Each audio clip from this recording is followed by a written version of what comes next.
Bonjour et heureux de vous retrouver. À l'occasion de la Saint-Yves, patron de la Bretagne, je vous propose de nous rendre dans les Côtes-d'Armor. À Tréguier se déroule chaque année le Grand Pardon de la Saint-Yves. Reportage dans cette émission sur l'enseignement que délivre aujourd'hui le saint patron des avocats et des juristes. Nous irons également découvrir le lancement d'un nouveau projet, une maison pour les familles à Saint-Brieuc, dans un diocèse, Saint-Brieuc et Tréguier, qui reste marqué par le christianisme, des siècles de christianisme. Nous sommes avec Monseigneur Denis Mottel. Bonjour. Bonjour Étienne, bonjour. Alors, merci d'être avec nous. Vous êtes finalement évêque de Saint-Brieuc et Tréguier depuis peu de temps, octobre 2010.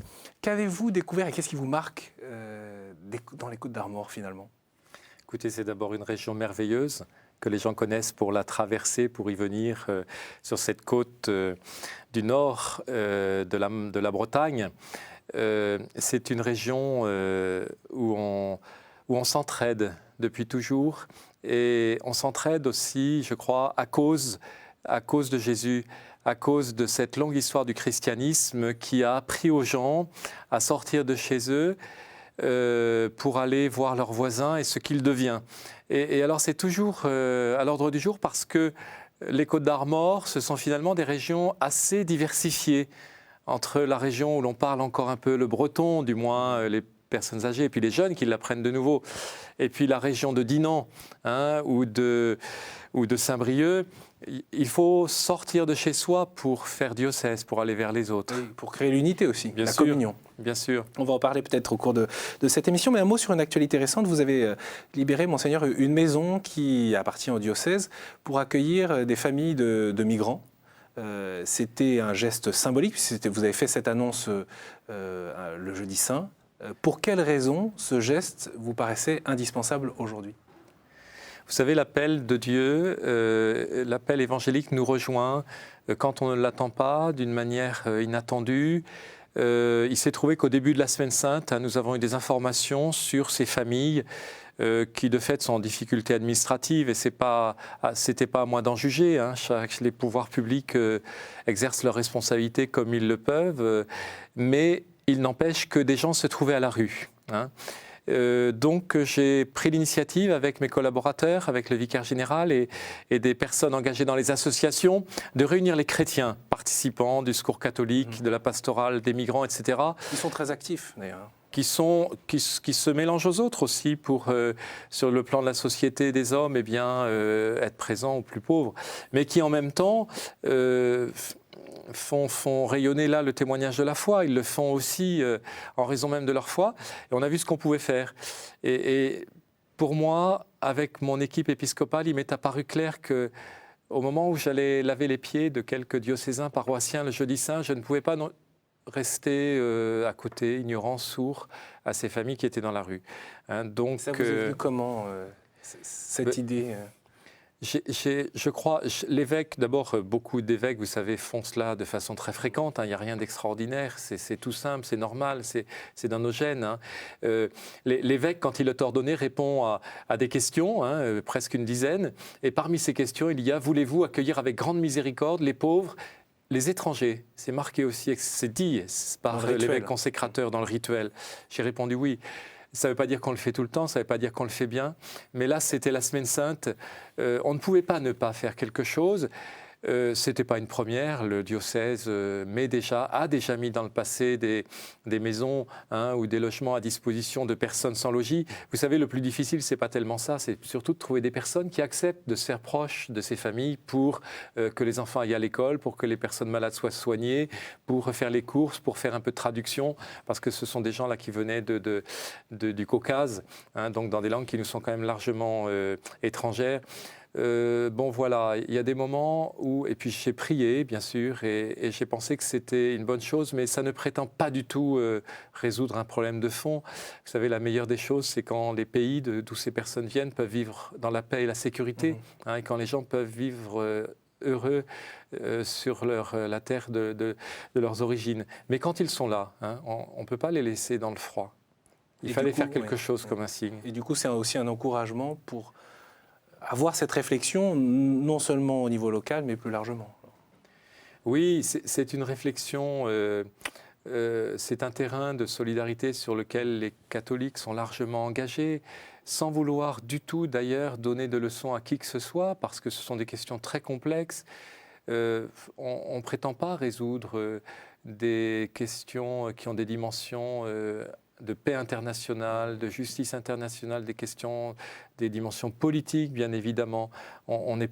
Ça n'est pas de notre responsabilité. Tous les citoyens sont aptes à dire le moment venu quelle est la manière dont on peut traiter humainement ces personnes. Simple. On le voit dans notre pays, le rapport à l'étranger. Oui, alors je pense que là-dessus, les chrétiens ont une marque propre. Il n'y a qu'une famille humaine. Christ a donné sa vie pour vous et pour la multitude. Donc il y a une sorte de fraternité qui ne doit pas être naïve, évidemment. On ne peut pas tout faire, on ne peut pas prendre toutes les misères de la terre. Ce serait mal se situer, je crois, dans la société. Mais les chrétiens catholiques, là en l'occurrence, doivent pouvoir, une fois ou l'autre, poser un signe. Encore une fois, pas pour donner une leçon, mais pour marquer qu'il désire être auprès du Christ, qui lui, de toute façon, est auprès de ces personnes. J'évoquais, Monseigneur, le grand pardon de Saint-Yves. Eh bien, rendons-nous maintenant à Tréguier, où vécut Yves Hélory de Kermartin. Saint-Yves, prêtre, un grand. Avocat et ami des pauvres. Une figure de sainteté qui marque encore aujourd'hui les juristes, les avocats dont il est le saint patron. Alors traditionnellement, un pardon en Bretagne, c'est une fête religieuse au cours de laquelle on vient en un endroit, l'idée de pèlerinage, qui rappelle donc que nous sommes en pèlerinage sur la terre, pour obtenir le pardon de ses fautes.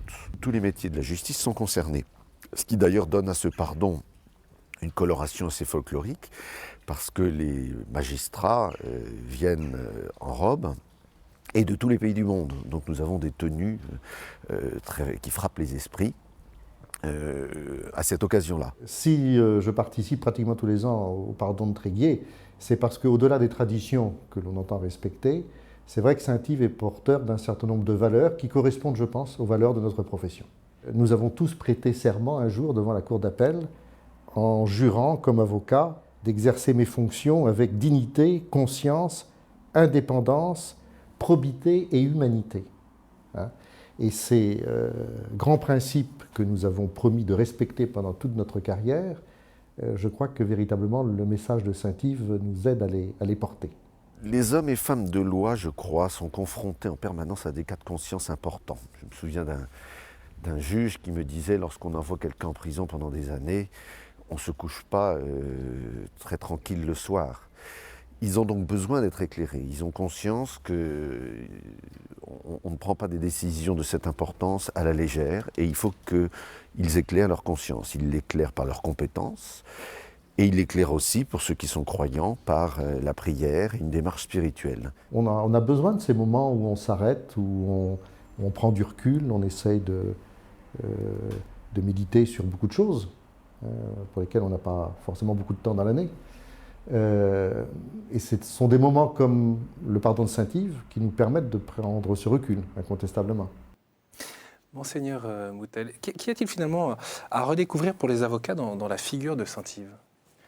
Je crois ce que tous les catholiques et les hommes de bonne volonté ont à découvrir dans la suite de ce que nous dit d'ailleurs le Saint-Père Benoît XVI, à savoir unir et tenir ensemble la charité, le cœur, l'amour fraternel, vrai, et l'intelligence et les ressources de la sagesse humaine.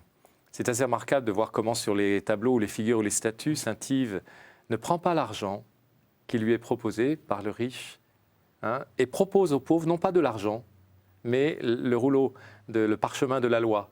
Il a étudié à Paris, à Orléans, à Rennes, et il met en œuvre les ressources de l'intelligence pour servir le pauvre, pour servir le Christ, car Saint-Yves est prêtre, avocat, prêtre, ami des pauvres. Et il tient ensemble toutes ces dimensions.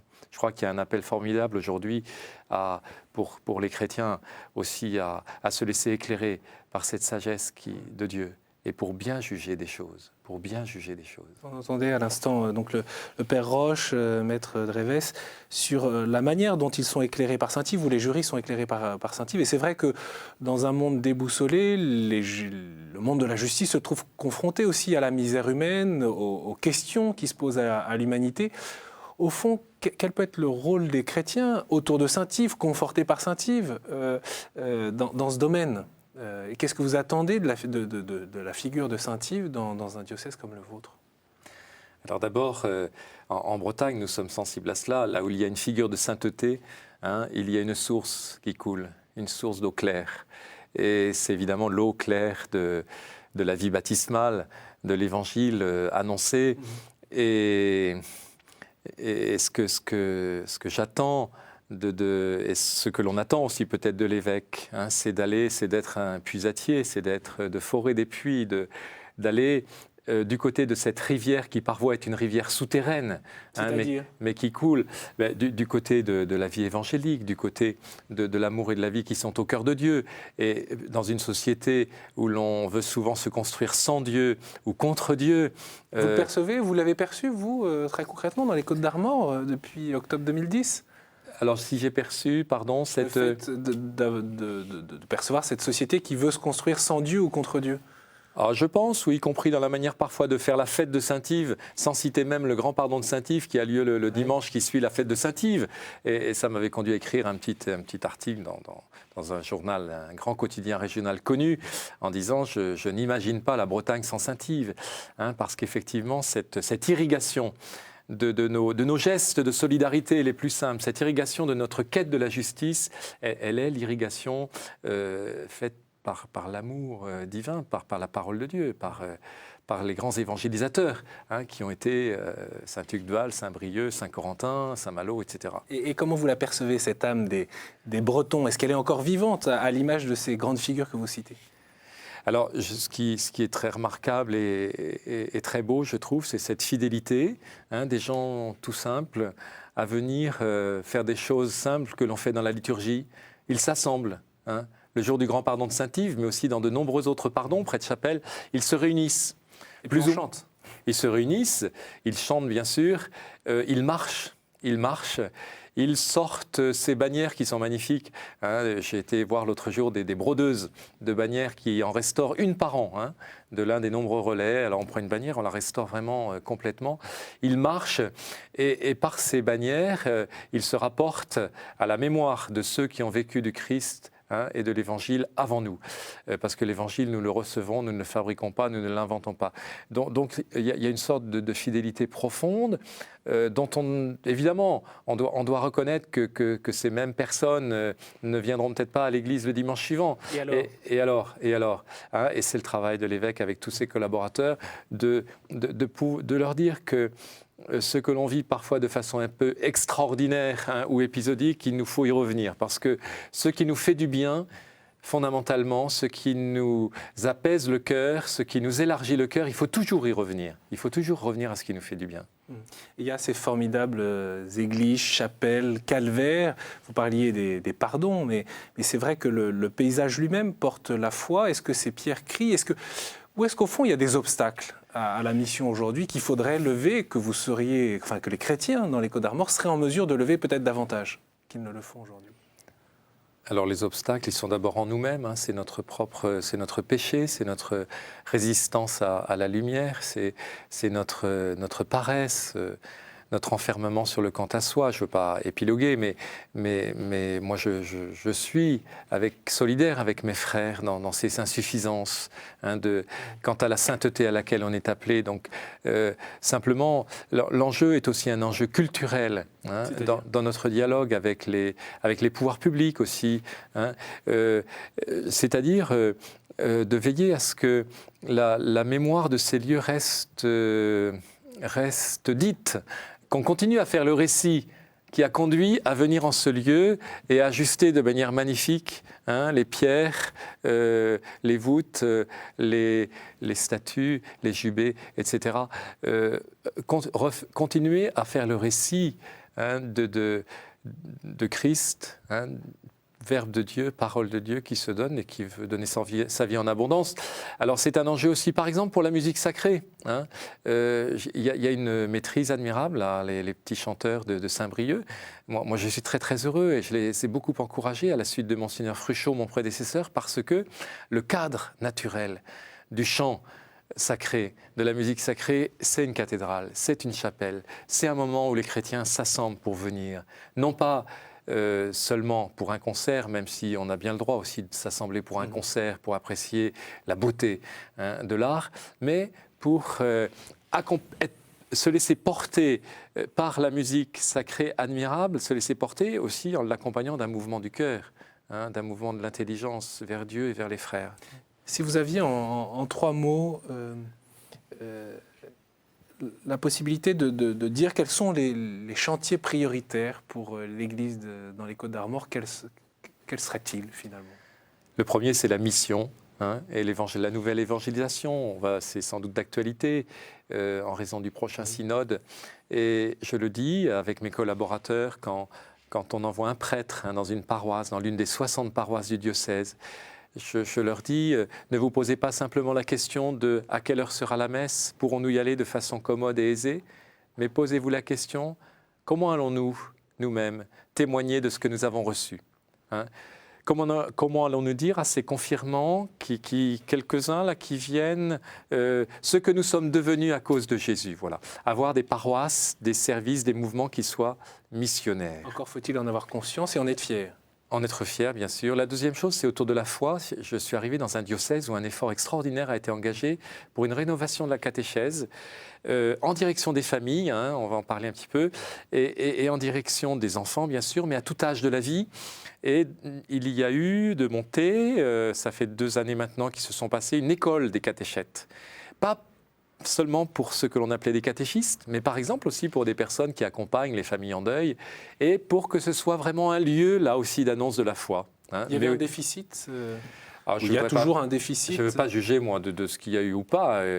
On a toujours un déficit, on est toujours en retard pour être ajusté à la hauteur, à la profondeur, à la largeur du mystère du Christ, et pour nous laisser saisir, non pas par des choses à faire ou à organiser, mais par une vie nouvelle qui nous traverse d'abord nous-mêmes et dont on témoigne après pour ceux vers qui nous sommes envoyés. Oui, ça demande des conversions, enfin une conversion en tout cas. Je l'ai dit tout à l'heure, mais le troisième mot, il y en aurait beaucoup d'autres, mais nous sommes un diocèse aussi chantant.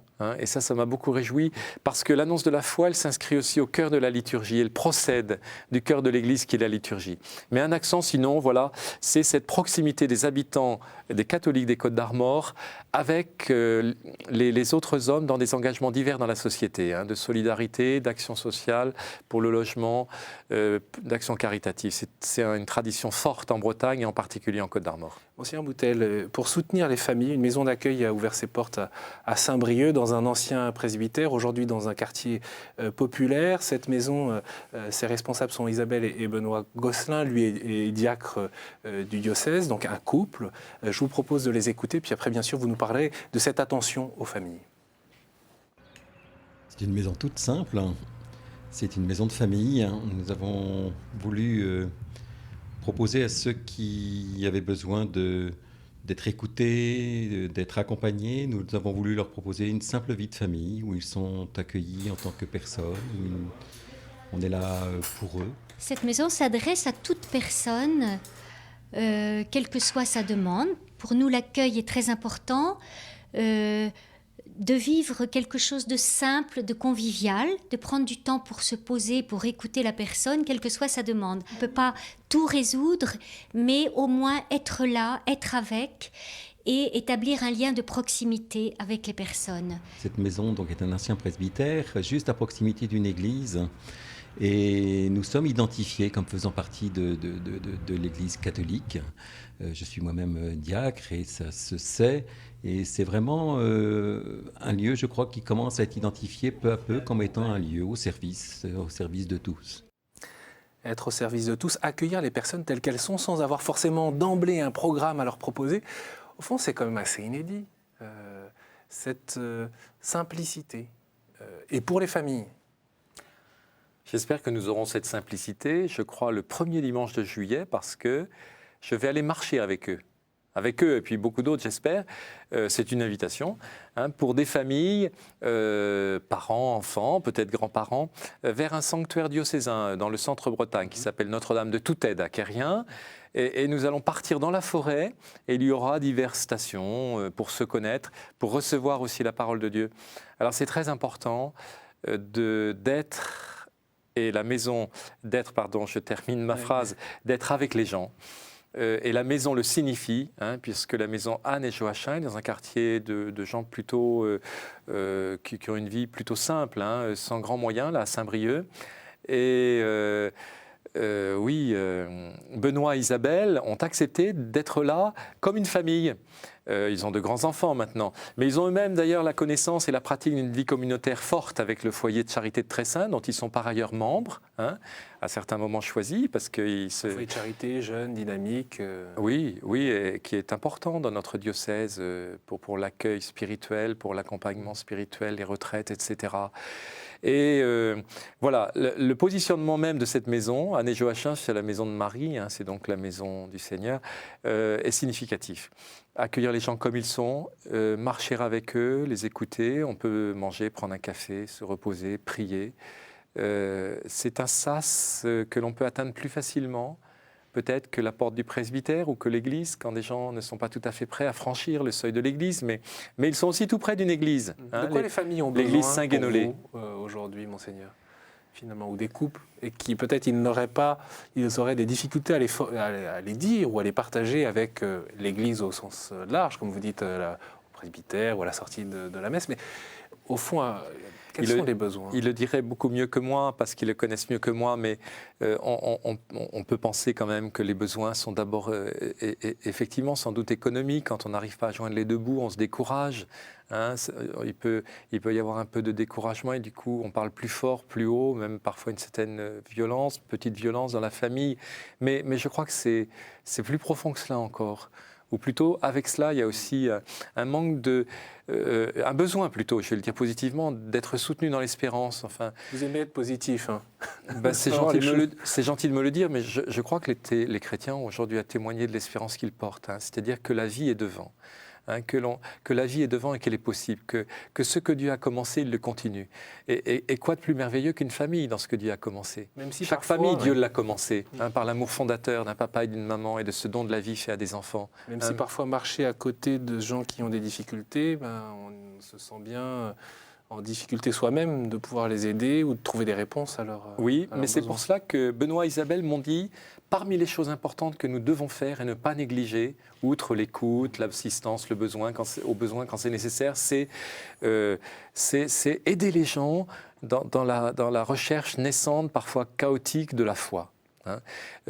Entreprendre des mini-catéchèses, des petites séquences de catéchèses, de témoignages, où des familles diront à d'autres familles, nous, on n'est pas meilleurs que vous, mais on aime Jésus. Ou plutôt, on sait qu'on peut compter sur lui, et qu'il est au centre et à la source de ce qu'on peut donner à nos enfants, de ce que nous pouvons nous donner les uns aux autres. Alors, cet aspect de la transmission de la foi, ça tombe bien, on est dans l'année de la foi. Moi, j'aimerais que ce soit une année de la foi pour les familles. Et votre propos tranche avec une vision très matérielle et capitaliste, où au fond, pour qu'une famille soit heureuse, il faut qu'elle ait plus et toujours plus, d'une certaine manière. Une famille où on s'entraide, une famille où on s'efforce d'être heureux simplement, ça vaut toutes les mesures sociales qu'on pourra prendre. Ce qui ne veut pas dire qu'il ne faut pas prendre les mesures sociales, bien sûr, il faut les prendre. Mais si ce n'est pas accompagné de paroles, d'écoute, de profond respect, ça s'apprend aussi. Il y a un besoin immense d'éducation. Là-dessus, on peut compter aussi en Bretagne et dans les Côtes-d'Armor sur la présence forte de l'enseignement catholique. Ce n'est pas toujours parfait, on fait ce qu'on peut, mais quand même, il y a une capacité, une surface de contact de l'Église et de sa grande mission éducatrice avec les familles qui est forte. Et il faut être présent, il faut être là. Il nous reste à peu près un peu plus d'une minute et je voudrais quand même qu'on en parle puisque vous présidez le Conseil pour la pastorale des enfants et des jeunes au niveau national et donc vous avez en charge le pôle, le service des vocations. Dans votre diocèse en plus, il y a beaucoup de communautés religieuses qui ont parfois du mal à se renouveler. Au fond, qu'est-ce qu'il y a à faire découvrir dans les vocations et notamment les vocations de religieux et de religieuses, la vie consacrée, puisqu'on est aussi dans cette année de la vie consacrée? Alors, je crois d'abord qu'on a fait un pas en avant, on est en progrès, si j'ose dire. Hein. Autant qu'on puisse juger, ça pourrait être très prétentieux. Mais il me semble qu'une certaine réconciliation est en train de s'opérer dans notre Église en France, dans mon diocèse, je le sens, avec l'appel à une vie particulière, à une vie consacrée ou à une vie de prêtre diocésain ou dans des communautés nouvelles. Je sens que des chrétiens commencent à dire que ça fait partie du paysage. Parce que souvent on a dit « c'est admirable, c'est merveilleux ». Mais vous savez, ce qui est admirable, c'est aussi inimitable. Alors moi, je ne voudrais pas qu'on soit simplement dans la ligne de l'admirable, mais qu'on reçoive quelque chose, j'allais dire de relativement ordinaire, non, c'est extraordinaire, mais que l'on reçoive la vie religieuse notamment comme un don de Dieu, comme un don précieux, et qui en plus est une manière d'honorer la liberté des jeunes. Hein, c'est-à-dire que c'est à chacun, à chaque jeune fille, chaque jeune homme, de découvrir par lui-même ce à quoi il est appelé et de le choisir véritablement. Personne ne le fera à sa place. C'est pour ça qu'il faut un appel et un service de vocation. Monseigneur Boutel, un dernier mot, un ou plusieurs rendez-vous qui comptent pour le diocèse de Saint-Brieuc et Tréguier dans les semaines, les mois qui viennent? D'abord, j'ai parlé de ce rendez-vous des familles, hein, le premier dimanche de juillet. Je crois que c'est très important qu'on puisse vivre cela, marcher tout simplement avec des familles vers un sanctuaire marial. Et puis il y a les grands pardons de l'été, hein, bien sûr, après le pardon de Saint-Yves, Notre-Dame de la Clarté à Perros-Guirec, Notre-Dame de Toute-Aide à Quérien, etc. Et puis, bien sûr, le 11 octobre, hein, le 50e anniversaire de l'ouverture du Concile Vatican II, nous nous rassemblerons à la cathédrale Saint-Étienne de Saint-Brieuc pour recevoir comme un don ce grand Concile Vatican II. Et ensuite, des messages seront portés dans les paroisses pour que nous puissions vivre aujourd'hui ce concile, l'approfondir. Un grand merci, Monseigneur Boutel. Bien sûr, Merci. toutes ces informations, on les retrouve sur le site internet du diocèse et d'ailleurs sur le site de KTO. Vous pouvez aussi revoir cette émission et bien sûr la partager sur les réseaux sociaux. Je vous dis à la semaine prochaine. Merci pour votre fidélité.